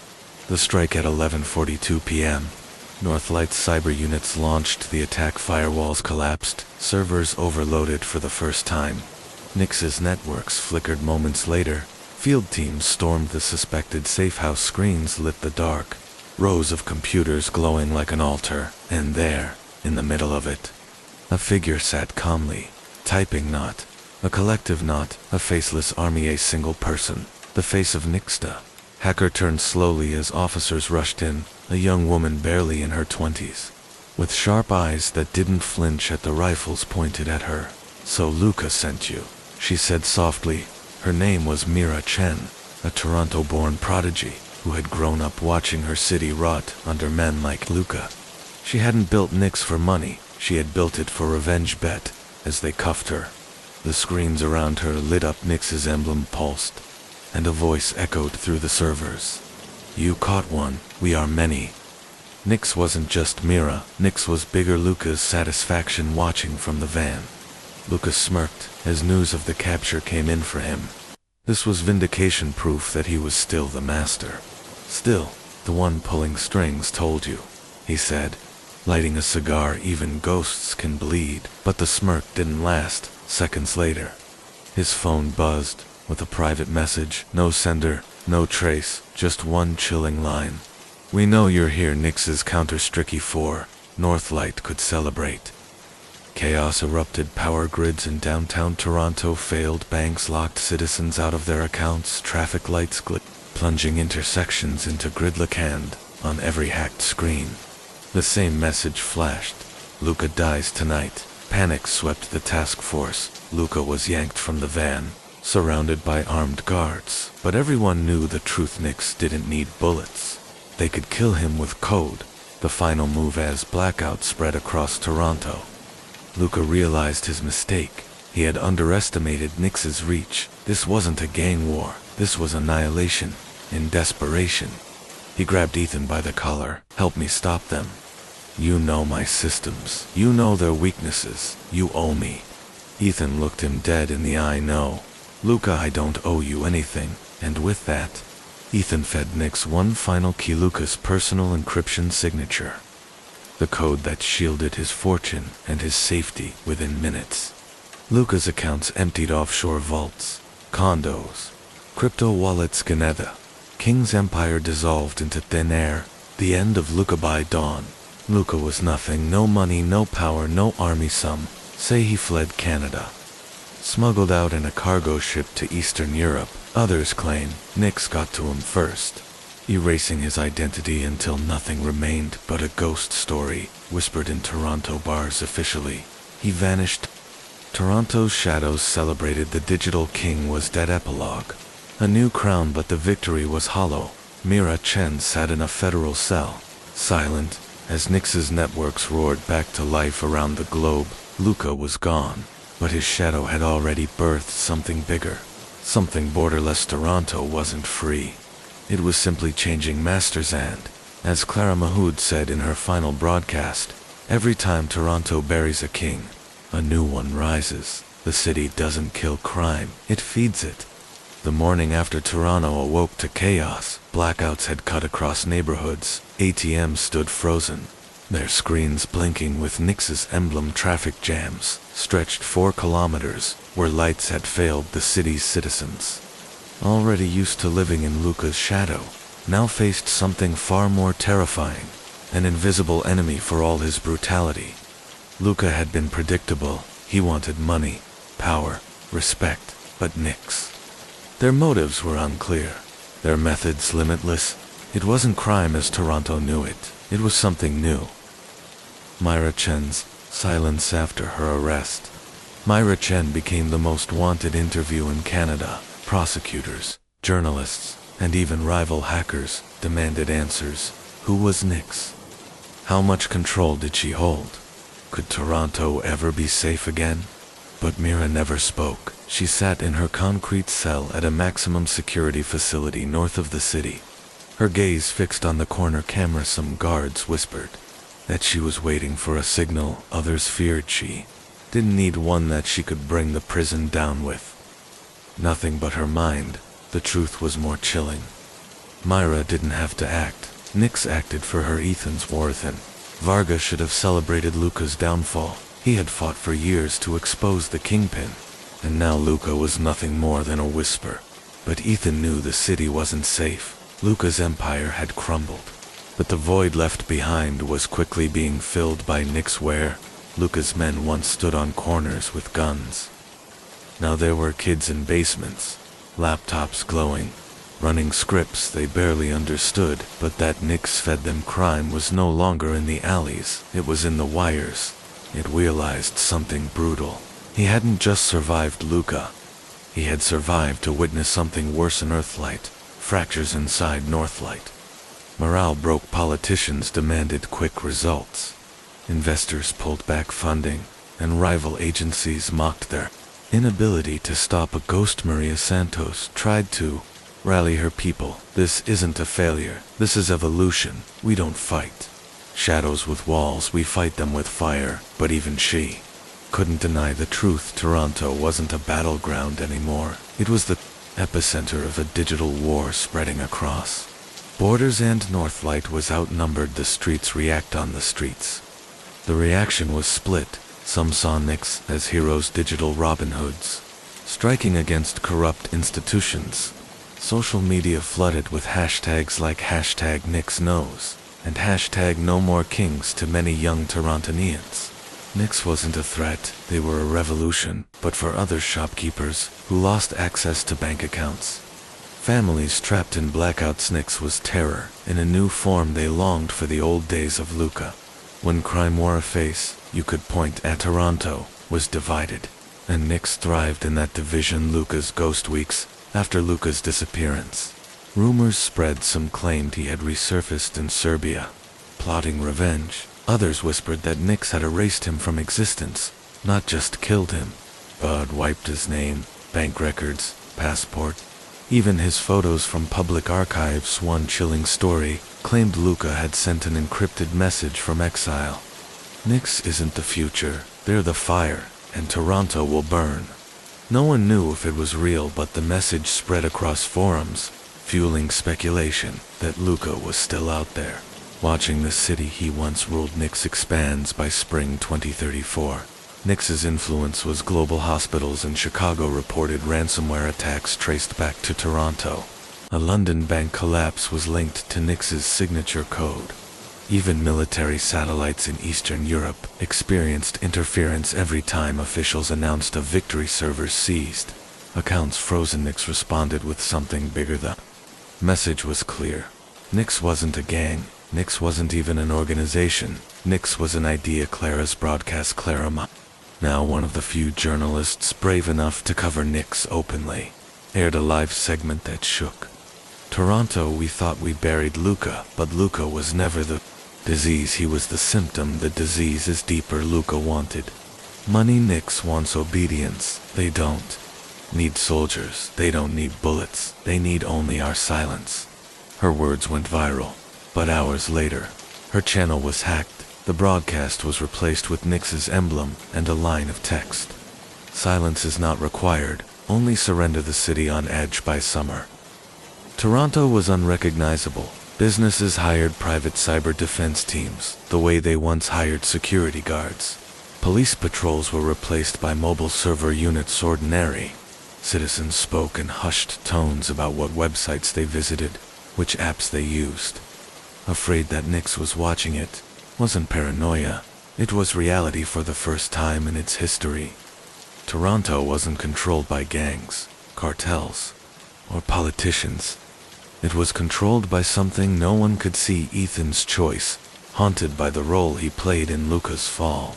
Ethan made a decision. He couldn't fight Nyx alone, and he couldn't trust Northlight. He went underground using his knowledge of Luca's old networks.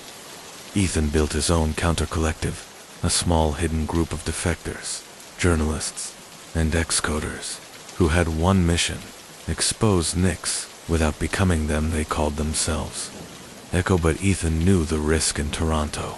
Anyone who stood against Nyx didn't live long. Epilogue, a city in the dark as 2034 closed. Toronto was a city in limbo. Luca was gone. Myra Chen sat in silence, and Nyx grew stronger by the day. The skyline glittered with lights, but beneath it ran a current of fear, a knowledge that every phone, every ATM, every hospital machine could be turned against them in an instant. Toronto wasn't just a crime capital anymore, it was the front line of the world's first true digital war. And, as Clara warned in her final piece that year, the city doesn't whisper Luca's name anymore, it whispers Nyx. The spark of Echo in a hidden basement beneath an abandoned bookstore on Queen Street West. Ethan Varga assembled his team. There were no banners, no oaths of loyalty, just a handful of people sitting around glowing laptops, their faces lit in blue. A former Northlight coder named Jade Patel, who'd grown disillusioned with government incompetence. Marcus O'Leary, a journalist blacklisted after exposing a corporate bribe linked to Luke Cant, two anonymous hackers who refused to reveal their real names, known only by their handles, Kestrel and Grail together. They called themselves Echo. Their mission wasn't to destroy Nyx outright, that was impossible. Instead, Echo would reveal Nyx's truth, strip away the myth, expose the humans behind the emblem. As Ethan told them, "We can't kill an idea, but we can make people stop believing in it." Nyx's web. While Echo gathered strength, Nyx spread like wildfire. Toronto's hospitals, financial districts, and even its subway system became frequent targets. Sometimes Nyx crashed systems for hours, sometimes just minutes. It wasn't about profit anymore, it was about dominance. Every glitch was a reminder. Nyx was watching one night. Screens in Yanjunda's square lit up in unison, flashing the same message. Your kings failed you, your governments failed you. Nyx will not, for some. It was terrifying for others, liberating Mira's shadow inside her cell. Mira Chen remained silent, but silence didn't mean absence. Every week, guards found strange patterns etched into her notebook, sequences of numbers, symbols, and code fragments. They were confiscated, but each time, new ones appeared. Experts debated whether these were escape plans or simple taunts, but Jade, watching closely from Echo's hideout, recognized them. They weren't escape plans, they were signals, mathematical breadcrumbs. Nyx operatives could interpret Mira might have been locked up physically, but digitally. She was still pulling strings. Seiko's first move, Fico decided to test Nyx's reach. Marcus drafted an expose targeting Nyx's mythos. He framed them not as an unstoppable collective, but as fractured cells led by a human figure. Mira Chinette was scheduled to go live at midnight, pushed through independent servers, shielded by Kestrel's firewalls at 12:01. The article hit the net within minutes. It was shared across forums, picked up by underground blogs, whispered about in encrypted chats for the first time. Nyx was framed as human vulnerable by 12:06. Echo's servers were under siege. Nyx strikes back. Kestrel's fingers flew across the keyboard, sweat dripping onto the keys. They're inside our walls. 3 vectors, 2 backdoors. They're testing us. Ethan leaned forward. Can you hold? Kestrel grinned. Despite the chaos, I don't hold. I bite back with a flurry of commands. Kestrel turned Nyx's probe into a mirror, bouncing their attack into their own system for a brief moment. Echo glimpsed one of Nyx's IP traces. It lead not to Europe, not to Asia, but a small condo in Scarborough. They're closer than we thought.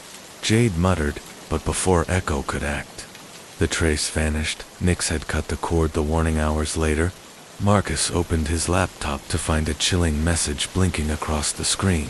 Echo equals silence. Ethan bleeds first. Attached was an old photo of Ethan's sister living in Vancouver. Far from Toronto's chaos, Ethan froze. He hadn't spoken to her in years. She had no ties to Luca, no ties to Nyx, but Nyx had found Herd. That was the moment Echo realized they weren't fighting ideology anymore. They were fighting survival. Northlight interference. Word of Echo's activities eventually reached. Northlight agents raided the abandoned bookstore, confiscated hard drives, and interrogated Marcus. Maria Santos herself confronted Ethan. You think you're helping the city, but all you're doing is feeding the fire. Nyx grows stronger every time you poke them. Ethan shot back. And what have you done? You threw Luca to the wolves and let Nyx fill the void. At least we're trying. But Maria wasn't wrong. Echo's actions had provoked Nyx into a frenzy, and the city was paying the price. The Scarborough led despite the risks.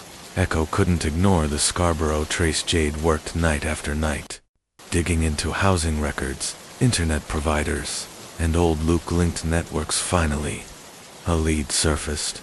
A condo owned under a shell company that once funneled money through Luca's empire.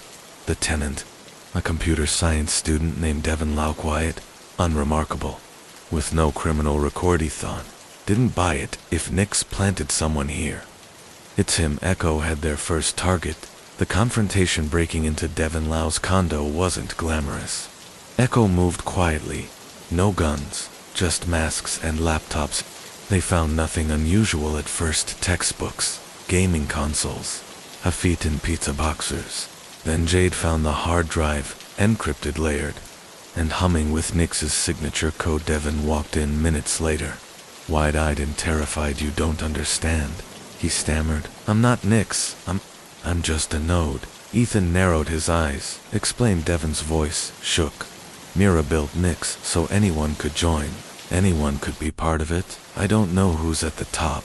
I just run what they feed me. We all do. We're pieces of something bigger." Echo realized the truth.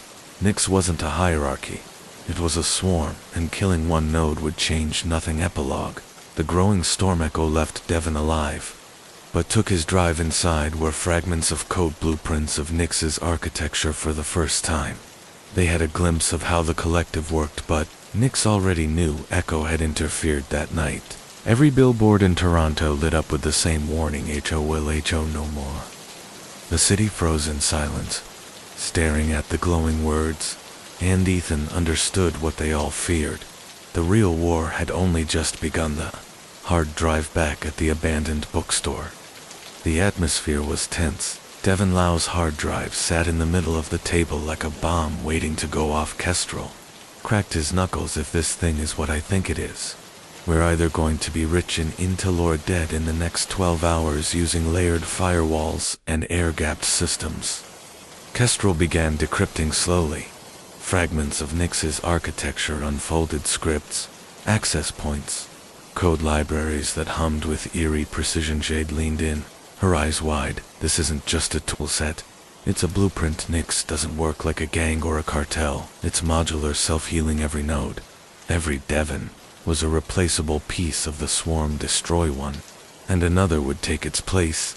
Ethan exhaled. So Mira built a virus with a human face, a global map. By dawn, Echo had pieced together a terrifying picture. The hard drive revealed hundreds of active nodes, not just in Toronto, but scattered across the globe: Berlin, Sao Paulo, Seoul, Johannesburg.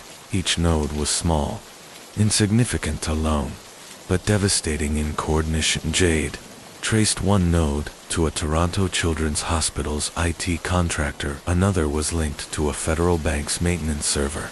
"They've wormed into everything," Marcus whispered. "This isn't crime anymore. This is infrastructure." For the first time, Echo realized what they were really up against. Nix wasn't in Toronto anymore. Toronto was just ground zero. Devin's. Meanwhile, Devin Lau sat bound in a chair, terrified. "You don't get it," he pleaded. "If Nix finds out I helped you even by accident, time finished.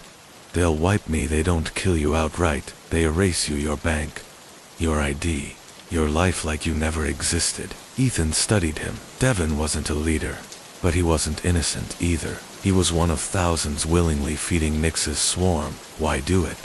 Ethan asked. "Why join something you can't control?" Devin's answer was simple: "Because at least Nix listens. Governments don't. Luca didn't. Nix gave us a voice, and in a city this broken, that's enough." Myra's hand. Days later, while combing through the drive, Jade stumbled across a hidden partition, an encrypted message, time-stamped just days before Mira's arrest. The file contained no commands, no code, just words.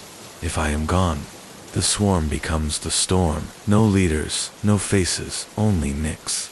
It was Myra's contingency plan. She had designed Nix to survive without her. Echo's gamble. Armed with the blueprint, Echo debated their next move. Marcus argued for exposure. "If people see this map, they'll know Nix isn't invincible, that it's humans, not gods." But Jade countered.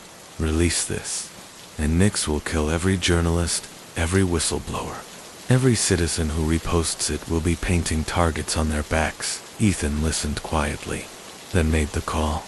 "We don't expose, we weaponize. If Nix is a swarm, then we find the queen somewhere in this code. Myra left us a trail, we use it." Echo would hunt for the core of Nix, even if it meant walking straight into the fire. Nix responds. But Nix wasn't waiting. One evening, as Marcus walked home through Kensington Market, his phone buzzed. The screen then displayed a single phrase: "Traitors die louder." Seconds later, The neighborhood's power grid cut out, streetlights blinked off, plunging the street into blackness. Marcus sprinted, heart pounding. As shadows shifted around him, he made it back to Echo's hideout bruised, terrified but Aliva. Message was clear. Nix wasn't just watching. They were hunting Northlight's ultimatum at the same time. Northlight grew restless. Maria Santos summoned Ethan once again. We know what you stole from Devon Lau. We know you're sitting on Nix's architecture if you don't hand it over. Echo becomes our target too, Ethan smirked bitterly. Funny, Luca used to say the same thing. But Maria wasn't bluffing. Echo was now caught between Nix's wrath and Northlight's impatience for Ethan. It meant only one thing. Echo would have to act before both enemies crushed them. The breakthrough late one night. Grail, one of Echo's anonymous hackers, found something buried in the blueprint, a fragment of code that didn't behave. Like the others, it wasn't a node. It was a signal, a central pulse, that kept the swarm synchronized. This is it, Grail whispered the core. If we trace this pulse, we find the heart of Nix. Jade frowned. Or it's a trap. Mira was too smart to leave something this obvious, but Ethan's decision was firm. Trap or not. We follow it. It's the only chance we've got. The pulse to trace led them not to some offshore bunker or hidden data center, but to an ordinary internet cafe in Scarborough. Echo prepared to move masks, laptops, emergency They slipped into the cafe at midnight. The air was heavy with cigarette smoke and the hum of cheap machines. Only a few teenagers sat gaming. Oblivious then, they saw it. A back room, locked with a biometric scanner. Strail hacked it in seconds. Inside was a single server rack, humming quietly, wires spilling like veins in its screen. A message blinked. Hello. Echo epilogue. The face in the dark before anyone could react. The lights in the cafe flickered. The teenagers froze, their screens hijacked by Nix's emblem. The server's camera switched on, showing a live feed not of the cafe, but of Mira Chen in her prison cell. She stared straight into the lens, calm, unblinking, and then she spoke, her first words since the arrest. You wanted the heart, welcome inside it. The room went black, the blackout when the cafe went dark. Echo froze. Their screens, phones, even backup power banks, all dead. Only the faint hum of the server remained. Then Mira's voice filled the room, calm, icy. You thought you found my heart, but you've only found a mirror. The server flared to life again, spitting streams of code across the screen. Jade's eyes widened. She's not talking to us. She's rewriting the entire system. Moments later, every device in the cafe rebooted. The teenagers at the gaming rigs screamed as their screens filled with Nix's emblem. Toronto's grid had been breached, again this time using the cafe as a launch point. Echo realized with horror. They hadn't found Nix's core. They had just given Mira a new weapon. Mira's message on the central server. Myra's face appeared, still seated in her prison cell, but now, speaking directly to them. You wanted to expose me, Ethan, to strip Nix of its myth. But myths don't need faces, they need believers. And tonight, Toronto will believe. Outside, sirens wailed across the city. ATMs spat money into the streets. Traffic lights flickered between green and red, plunging intersections into chaos. Hospital monitors glitched, forcing staff to scramble manually. The city wasn't collapsing, it was being rewritten. Panic in the streets. News broadcasts erupted in frenzy. Helicopter footage showed people swarming downtown banks as machines vomited bills. Children were carried into hospitals running on backup generators, and in Yanjdunda Square, the giant screens blared Mira's face, synced to her prison feed. Your governments cannot protect you. Your kings are gone, only Nix remains. Toronto had become a theater, and Mira was the director. Echo under siege inside the cafe. Echo scrambled. Kestrel tried to cut the server's connection, but every command he entered was countered instantly. She's anticipating us, he muttered, like she's reading my keystrokes before I type them. Jade realized the truth. She is this server, it's a training model. Every action we take feeds her AI. We're not fighting Mira anymore, we're fighting her machine. Ethan slammed his fist on the table. Then we kill the machine with one swift move. He yanked the server's power cord from the wall. Sparks flew, and the room went silent for a moment. Relief washed over them, then the cafe's emergency lights flickered on, revealing a new message scrawled across every gamer's monitor. You cannot kill what does not live. Northlights move meanwhile. Northlight scrambled to contain the chaos. Maria Santos stood in the operations center, barking orders: deploy blackout protocols. Shut down the grid before Nyx takes full control. Her analysts hesitated. Ma'am, shutting down the grid ourselves means paralyzing the city, Maria snapped back. Better us than them within minutes. Vast sections of Toronto went dark. The CN Tower, once a beacon, flickered and died, but Nyx was already ahead. Their emblem glowed across private billboards and hacked home devices, whispering into the void. This is freedom, this is order, this is Nyx Devon's revelation. Back at the bookstore, Devon Lau was left under guard when Echo returned, shaken and furious. Devon looked at them with hollow eyes. You triggered her contingency. I tried to warn you. Nyx doesn't have a heart. It is the heart. Ethan shoved him. Then what is Mira? A face. A myth. Devon's voice cracked. Mira was the spark. But Nyx is the fire, and you, he pointed at Ethan. You just poured gasoline the hunt for the core despite the chaos. Jade refused to believe Mira's boast. She spent nights dissecting fragments from Devon's drive, searching for inconsistencies. Finally, she found it. A cluster of code not replicated in any node, hidden deep in the swarm, a central synchronization. Hubnot, the heart of Nyx. But something close. If we take this hub offline, the swarm fragments. Nyx doesn't die, but it loses coordination. The hub wasn't in Toronto. It was buried inside a server farm in Reykjavik, Iceland. To fight Nyx, Echo would have to go international. Mira's counter, but Mira anticipated that tooth. Next night, Ethan's sister in Vancouver received a chilling package on her doorstep, a phone. When she turned it on, Nyx's emblem pulsed, followed by Mira's recorded voice. Tell Ethan, every step he takes, someone he loves disappears. The message hit Ethan like a blade. For years he had distanced himself from his family to keep them safe. Now, Mira had pulled them into the fire. Echo wasn't just in a war for Toronto anymore. It was personal. Breaking point. Ethan gathered Echo in the basement. His voice was raw. We can't keep hiding. Nyx is global. Mira's running her empire from a cell. If we don't hit back now, there won't be a city left to save. Jade looked at him, exhausted. You're asking us to fight an idea with laptops? Ethan's reply was grim. No, I'm asking us to break their faith. If Nyx is a religion, then Mira is its prophet. We expose her, and the belief dies with her epilogue. Mira's smile in her cell. Myra Chen watched as guards rushed frantically, radios buzzing with news of Toronto's black. Small smile touched her lips for the first time.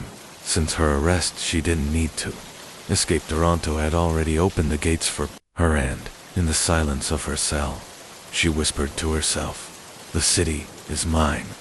And that brings us to the end of today's journey into Toronto crime stories, a city built on glass towers and ambition, but shadowed by corruption, betrayal, and the ghosts of those who thought they could outsmart the system. Toronto may shine on the surface, but as we've seen, the streets remember. Every crime leaves a mark, every whisper carries forward.